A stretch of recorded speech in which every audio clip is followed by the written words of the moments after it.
like forever.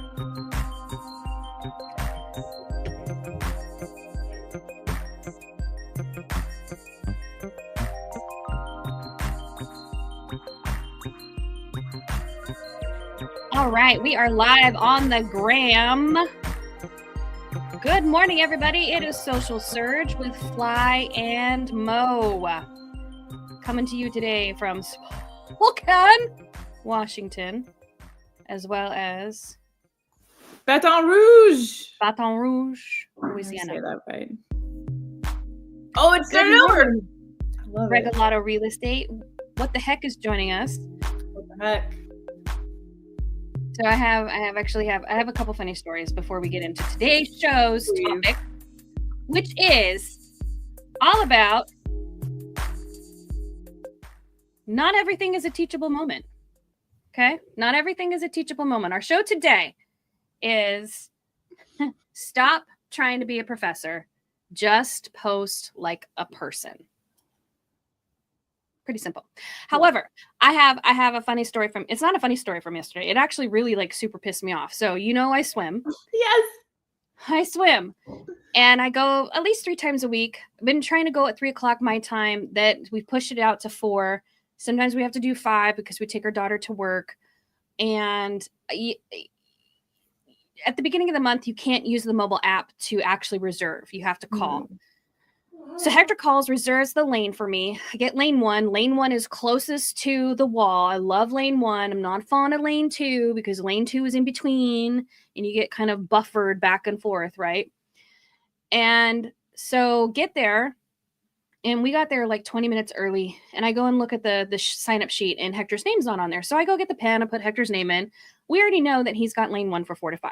We both know that it's me that swims. It's not him, it's me. So I'm in the pool for about half an hour, because usually when I swim, I do between 50 and 55 minutes, and my goal is to do 2,000 yards. And so I'm swimming, and now mind you, I have a cap, right? I have goggles that are super hilarious because they have the little reader in there. The goggles do.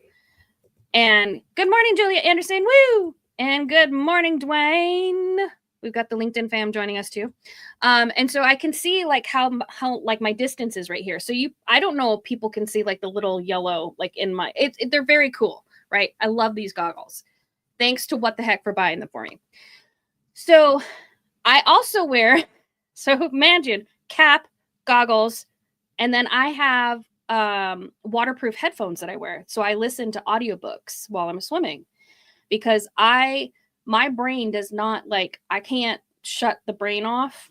Like, people get into the Zen state. That's not me. I don't get into the Zen state unless I'm listening to something where I can just totally just unfocus, right? So this guy is standing in between, like, he's like standing like right there in between lane 1 and lane 2. And I can't hear because the headphones, right? And he like says something to me, and so I pop my headphone off, and I'm like, excuse me, like, what was that? And he goes, what lane are you supposed to be in?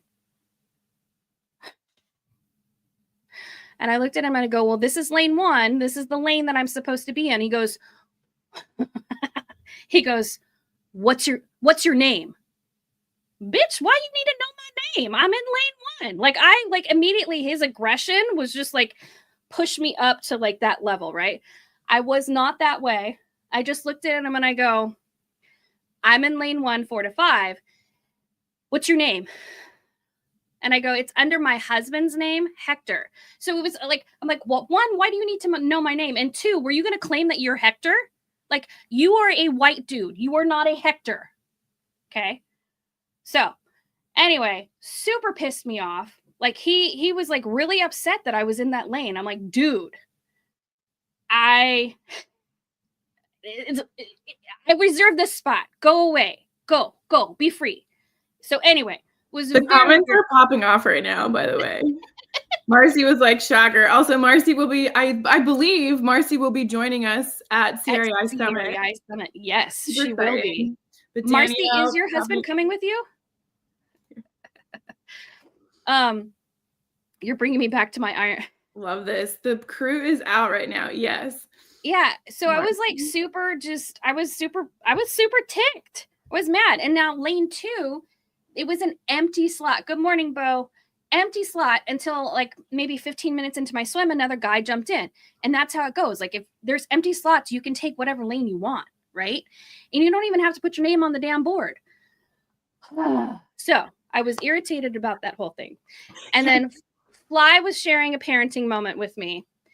And I'll just now, right? Because I'm currently in a parenting moment. Well, that's why I'm on mute. So she was sharing a parenting moment with me, and I had to laugh because of the fact that she was saying that she felt bad because she yelled.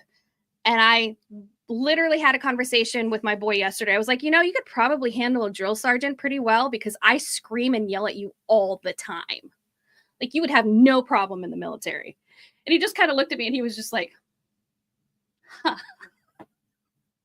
Like, you would be great. You'd be fine. Because we know mom yells and screams. So, all right. So we actually have a purpose for today's show.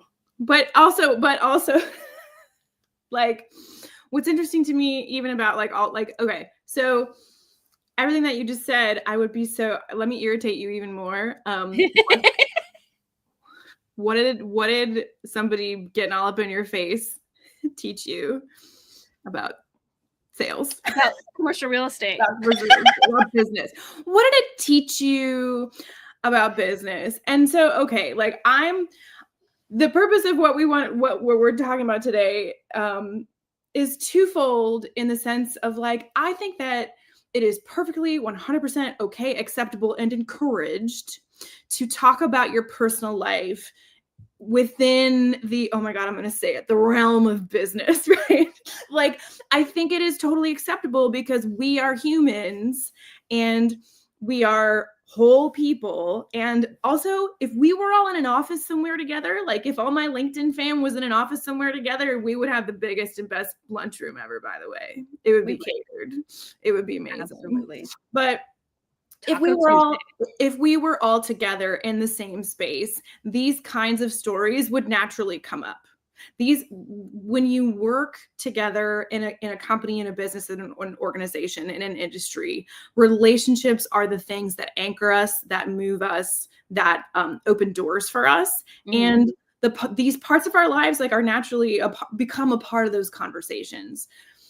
That was my whole thing when I got into commercial real estate. I was struck by the fact that so much of what was being discussed while people were on the phone, while people were in meetings, all of these things had nothing to do with deals, But what we see sometimes, and this is where the frustration comes from, is that okay, yes, 100%, there is not always a lesson. There's not always a teachable moment. Sometimes things just happen and they may not be entirely remarkable, right? But I feel like because we exist inside of this box on the internet, that we feel like we have to frame it. Like, look at this. Like, this is literally framed. We feel like we have to frame it with oh, I want to tell this story because it impacted me in some way, but I feel like I have to force the reason to tell it. And so that is the thing that we have been thinking about and looking at in terms of we've fallen into a trap, right? Yeah. We've fallen into the trap of that every post must teach something. And I think because of the fact that people realize the value of social media and they realize the value of having top of mind awareness, that's where and we do. I talk about it. You should educate, you should entertain, and you should engage, right? It's the 3 E's. But it doesn't always have to be education every single time. Every post doesn't have to teach something. It should be something that is value driven, right? But it also should show your personality. And I think that's what we're missing in a lot of these. And why, a lot of times when we see some of these posts, we're just like, Like, I get what you're saying, but you could have taken the teachable moment out of it, like the actual teachable moment out of it, and it still would have been a damn good story. Okay, and I see this is actually something that I see a lot. Hold on, sweetheart. I am dual operating right now. The mom in this corner, social media manager in this corner. The across the board, when I look at people's writing, but specifically when I look at this sort of like, here's what it taught me about business, like, cut the first 2 lines out.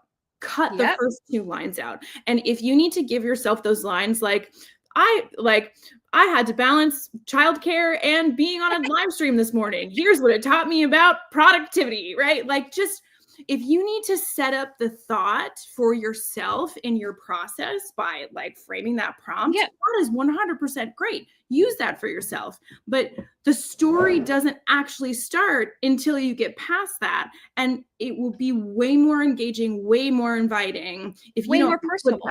Personable. If you don't put that big stamp right on the front of it, just like, here's what I'm going to teach you about business. No, just take it back. Down your throat. If you want to look at an interesting example that I saw this morning, Ian Strood, who is multifamily in Indiana, and if I mess that up, I'm cooked. But he posted something actually last night that it is a story about how a year ago his wife suddenly came down with, or suddenly she had Guillain-Barré syndrome, and like in a very short amount of time, it's like it's a debilitating syndrome that can happen and suddenly and without warning. And so sorry, I'm not laughing at that. I'm laughing. My child is trying to look at my screen right now. No, I got it. Back up. So he had this experience a year ago. He posted about it on LinkedIn. He had an outpouring of people who were supporting him, praying for him, thinking of him, connecting him with people who could help him with that situation. And I remember that post because he was like, this is not a business post. I really need help. I don't know what to do. And so he tapped into his network for that. And then everything worked out. But I remember that post, and I remember how much reach and support he got from that. And that was a year ago. And today he posted about thinking back to that moment and what happened. And at the end of the post, what he said, it was very interesting. He said that you're supposed to have a moral of the story. And my coffee has just dumped out all over my floor. You're supposed to have a moral of the story on LinkedIn. And so he put one in there, which is that if you're going to survive in this business, that you need to have supportive people in your life. Yes. And you need to have people who have grit and who just have as much passion and endurance as you do, who you also are willing to fight for, right? Like the moral was something like that. And I was so moved by the fact that he was talking about it and that he felt like he had to put that stamp on it, because he could have actually just not put that little piece in there about how everything on LinkedIn needs a moral. And it would have been a smasher. I mean, it is a smasher post, but it would have been a smasher post anyway, because you're good. Because it shows the person, right? And what we're looking for is we're looking for connectivity, regardless of where we're at, whether we're in the office or we're online. Where our community is connection. And I think that's I'm really happy with a lot of people that are posting, but not every post is a teachable moment. Not every post has to be that way. Sometimes it can just be funny shit that happened. I could talk about what happened at and I did a post on X yesterday about that whole incident about at the gym. Like, I'm not one of those people that like gets upset if a dude gets in my space. I don't give two shits. I know I have a bigger set than they do, so I'm fine with that, right? Like, that's just my personality. But to have this, the whole point for me about that was just like, are you going to say your name is Hector? Like, is this the whole point? Like, is that who you're going to claim that you are because there's a dude's name and there's a woman swimming in the lane a dude's name. What if my name was Hector? Like, what are you gonna, like, I don't know. It's just kind of one of those things where it's like, you know, I might do a post about it just to be like, I've never had this happen before. Like, how would you have responded? But is that a teachable moment? No, it's not a teachable moment. It's me freaking ranting about some dude trying to get in my lane. Stay in your lane, buddy. You know, right? Like, stay in your lane. But I think oh my goodness. That's the hook. Now there's stay in your lane, or that's the moral, stay in your lane. See, we found it. But like, that's the thing is, and now I have a Chinese toy making some interesting sounds over there. We're good. This is live and it happens. We love it. I don't know if you can hear that. It's really distracting. This is what I'm trying to say, is that if you look, a part of writing and a part of creating content and telling a story, you are naturally going to create connections and reflections between your sort of thesis of why you're doing this in the first place, the entire mission and value system behind your work. Right. You are going to reflect on experiences that you have had and make natural connections between what happens to you in the present moment, what's happened to you in the past, and what you're trying to do in the future. That is going to happen. If you can find a moral or a takeaway naturally inside of your own exploration of the experience, that's fantastic. But what we're actually talking about is the fact that, like, and this is just like a funny example that happened to Mo, right? But it's like, yes, stay in your lane is a fantastic takeaway from that whole story. I'm serious. You want to know what? I'm serious. Yeah, I know. But the whole sort of like setup, which is like entirely synthetic. And I think that is also like when we talk about the difference between authentic and like manufactured, right? It's like, here's what it taught me about business. Like, I don't know. I'm on the fence about this because I do think that if people need to set themselves up with a framework to get a story out, I am 100% for that, because I think that sometimes something that I've noticed in myself lately, if you can hear that music, I'm like so looking forward to the replay. Like, I think that sometimes the things that I think are cliche or that I think are passé or overused or not effective, like they are also often the same sort of frameworks and tools that get people to start thinking about how to organize and write their thoughts. But I do want to encourage people to have confidence in the stories that they have and be thoughtful about what they're actually experiencing and taking away, as opposed to feeling like they have to have something and they have to say something, because that's what's going to stop you up. Yep. And so I think I want to hear what your thoughts on that are. And then I have another thought, but those two thoughts may be the last thoughts because I am experiencing a thing. So I agree with you. I think that you have to have a mix of some of those. And again, not every post needs to be a teachable moment. I don't think all the posting that I do is a teachable moment at all. A lot of it's, like you said, a lot of it for me is reflection. A lot of it is like, you know, here's the situation, here's what happened, you know, here's how I handled it. And if people are... That's cart method. Yes, it is. Challenge back to result. That's it. That's perfect. Sorry, go on. Yeah, no, it is. It's exactly what it is. So if you find yourself thinking that every post has to be a teachable moment, we can obviously help you. And I'll tell you right now, like some of the things that you can post about that show your personality, because let's not forget that personality itself is a strategy as well, right? I mean, look at the whole freaking Movo brand is basically built on my personality. Yes. Dwayne says, if social media taught you anything, it's that one story can be taken different ways by different people. And that's a great point, because people remember how you made them feel, not what you taught them. Like, it could be a teachable moment within a story, but how did that story make them feel? That's how they're going to remember that. And to another point, I wanted to say that some people are not natural storytellers.